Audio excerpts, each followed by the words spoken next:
episode of Shining Time Station is a little unique from the rest of the series up to this point. For starters, this is the first ever Valentine's Day special, to my memory. I don't know, a lot of these episodes just blend in together. And second of all, this is the very first episode to only feature one Thomas segment, which is interesting and might pave the way to the future of the series. Who knows? Anyway, let's move on to Season 2, Episode 15, He Loves Me, He Loves Me Not. The episode opens up with Schemer looking at a bunch of Valentine's Day cards that came in the mail, and absolutely none of them are for him. There's even a tiny little one for Mr. Conductor. Schemer's all sad about this because, nobody likes him, and it's Valentine's Day. He wants a Valentine's Day card. And he tries to sell last year's Valentine's Day candy to Stacy, and that doesn't go well.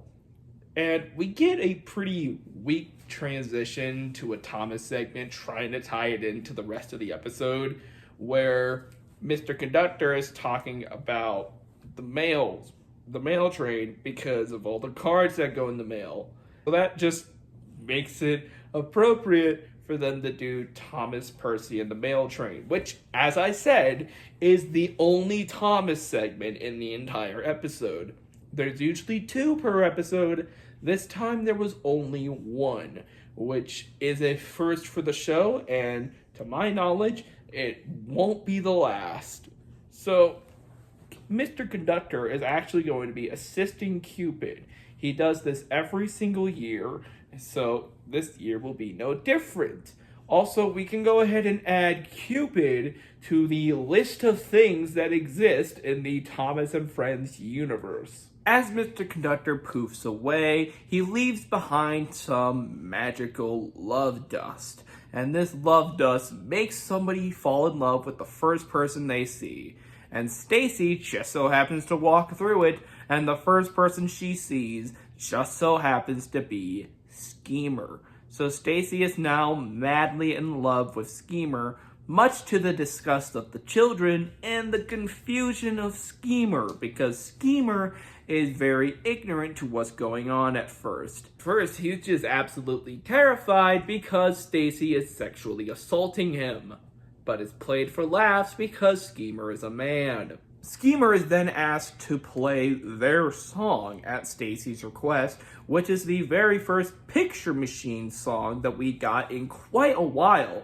It was back in episode 8 of the season that we got one previously. Keep in mind, it's episode 15 now of season 2. Schemer then realizes what exactly is going on, and now him and Stacy officially start dating, and they are just the happiest of couples. The kids are grossed out by this because they know how Schemer is just not the brightest guy, and it's probably an incel. And so they go to Billy about this and say, hey, what should we do about this? And they're like, I don't know, man. I don't know. Then suddenly things get worse when Schemer and Stacy announce that they are getting married. Freaking out about this, the kids beg Mr. Conductor to fix it. But the problem is Mr. Conductor can't remember the spell that he needs to say in order to reverse it. Luckily, he remembers at the last minute before they get married that same day, like it's a freaking Disney film.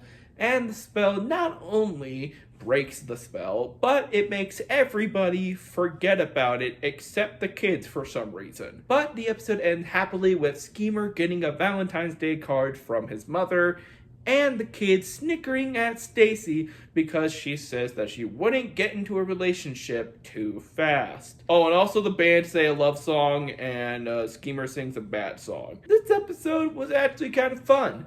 Seeing Stacy and Schemer be all lovey-dovey with each other is cringe, but I think the episode knows this and plays into the cringe factor and just lets it be funny. And the two are actually genuinely happy together, which is kind of nice to see, especially knowing these characters' history together. Well, like I said, the episode only features one Thomas segment, which means that it is almost entirely focused on the story of Schemer and Stacy falling in love, quote unquote.